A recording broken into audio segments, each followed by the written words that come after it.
So our next guest is going to talk about the pink collar recession. I'm interested in this. Yeah. Angelique Rewers? Hey. Oh. We have sound. Can you hear us? Angelique. I can hear you guys. Oh, okay. I can hear you now. Oh, Okay, how's great. it going? Yeah, welcome to the show. What Thanks. is the pink collar recession? So what we're seeing right now is women disproportionately affected all over the globe, not just here in the US, you guys, UK, Australia, and everywhere else, really being disproportionately affected by what's happening with COVID and unemployment rates, and even just drops in the amount of hours that women are working. And of course, they're getting hit on the childcare side as well. So they're getting hit from all directions right now and really bearing the burden of a lot of this recession. So a lot of effort is put into empowering women, changing, breaking that glass ceiling. What can women do right now amidst the pink collar recession? Well, one thing that they're doing is taking matters into their own hands. We saw just this week, Avon announced a surge in representatives of 114%. So they're not sitting around waiting for government to rescue them, to extend those benefits here on unemployment. And who knows if they will, because Washington is so paralyzed, right? So we know they're not getting anything done. So as usual, women are stepping up to take this into their own hands, and they're looking for jobs in the gig economy. They are also becoming what we call accidental entrepreneurs. They're starting their own companies using the skills that they have, and it's easier than ever to do that. And I suspect a lot of them won't return back to the workforce, which is a shame for companies, because companies with more women in leadership perform better financially. But we're really seeing them step up to start their own businesses, and that's really what they're going to have to do in the short term. Yeah, entrepreneurship rates tend to go up amidst recessions. Yeah, and that's something that's commonly misunderstood, right? People think, oh, the best time to start a business is when the economy's booming. When in fact, it's quite when the there are a opposite. lot of problems and you can just pick one and solve the problems. Well, there's more problems. Problems breed opportunity. And so when there's this much problems in the world, there's also a lot of opportunity out there as well. And women are very creative. They're very innovative. And women are also one of the fastest growing segments in terms of controlling spend in the household. Women are typically the ones making those buying decisions. So it makes a lot of sense that women understand the things that other women need and that they're able to start those companies.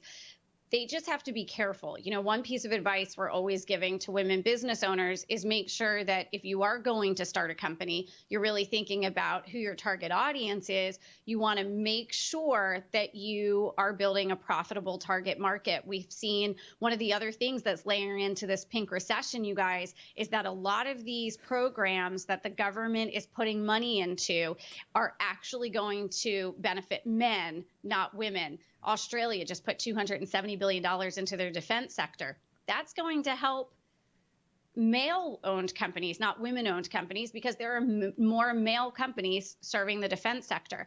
So you've got to think about who is your target market, and are you putting yourself where the money is? Rule number one in business is follow the money. Yeah, Angelique, I've had a lot of guests on many shows, and you probably too, who talked about this problem is diversity, so-called leveling the playing field. It's a phrase that makes people feel good. But a lot of women still, in this day and age, they're still not comfortable speaking up because they don't want to be labeled as the troublemaker.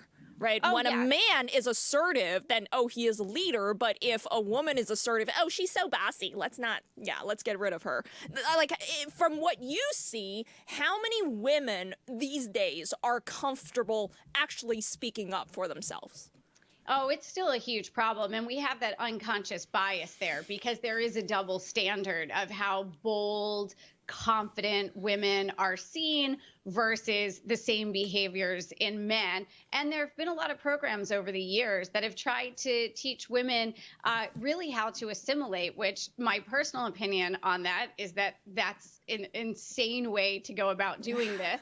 Right? We actually need to educate the entire community on what different looks of leadership are, that different genders show up differently as leaders. But that's a huge issue. And we actually see, one of my other sort of platforms is around the impacts of bullying when we're in that sort of middle school to high school age, and how that actually transfers to women and how they show up in the business world. Because typically it's those women that are bolder, that stand out, that are unique and different, that will be the subject of bullying. We don't deal with it the way we need to when people are young, and they carry those fears into adulthood. And it's one of the things at my company, The Corporate Agent, we often end up talking to our clients about, because they're not as comfortable at the buying table with a decision maker, or out there speaking on a stage, or marketing their products or services, or doing a media interview.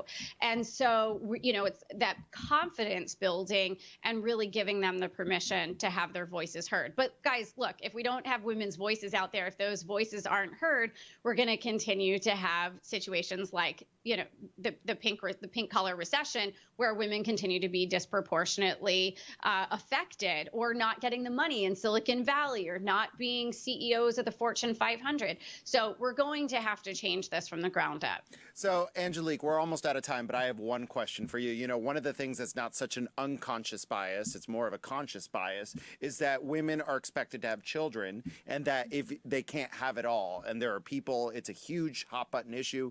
Can women have it all? And why don't men have this same type of, structure around them? If I have children, no one's ever going to say, oh, you're working too much, you're taking time away from your kids. Why is that? Oh, my goodness gracious. Well, first, can we have it all? I don't know that anybody can have it all. We've all made decisions from the beginning of time. There's limited hours in the day. We can't do everything. It's just women are penalized and judged more harshly when they make decisions about what to pursue and balance in their life. So I think that's really the issue, is around the judgment piece of it. And how we change it is we put the judgment out there and we confront it. And I think women are really going to have to lead that discussion more boldly and stand up for what they want. And I think we also can hold organizations accountable for how those tough decisions that we all have to make are portrayed, and make sure the portrayal is more equal. Can you give an example of how can we, the society, collectively can hold organizations accountable?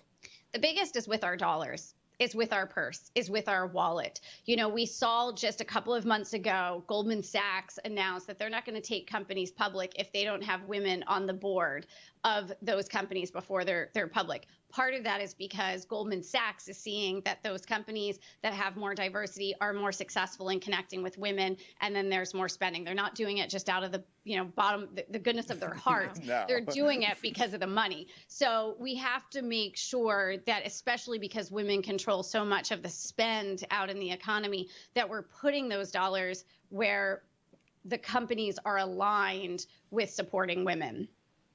Well, great. Well, Angelique, great segment. We'd love to hear back from you soon. So thank you so much for taking the time to talk to us. Yeah, thank you for joining us, Angelique. Thanks so much, you guys.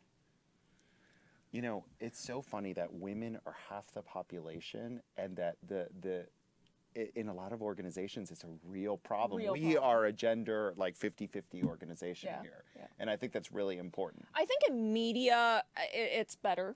A little Media's better. almost tilted the other way. It's almost tilted the other way, but women tend to occupy the lower positions, and men, the less upper, paying positions.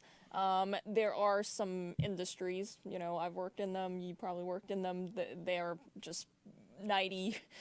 And it's funny because men. every study shows that having more women in leadership is better. Yeah. I actually think that diversity, in the sense that if it's not tilted toward a certain gender, is better for everyone. Yeah, so this week I had a few guests on my other shows, and one of the topics we talked about was a lot of organizations, companies, entities, they are sort of banning the word diversity, because using the word diversity implies that there is already a dominant group. Whether it's men, whether it's, any ethnicity group. And we do have that problem. The way we talk about diversity, we assume that white males is normal, and everyone else is the outsider. Right. And talking about diversity means, okay, the dominant group, whatever that might Yeah. be, allows other people to join the circle. And we unconsciously send that message that some people, they are in the minority group, even though we didn't really mean to. We are trying to tackle it. And identity and all that is being so blurred as time goes on that I think that's a great idea. Yeah.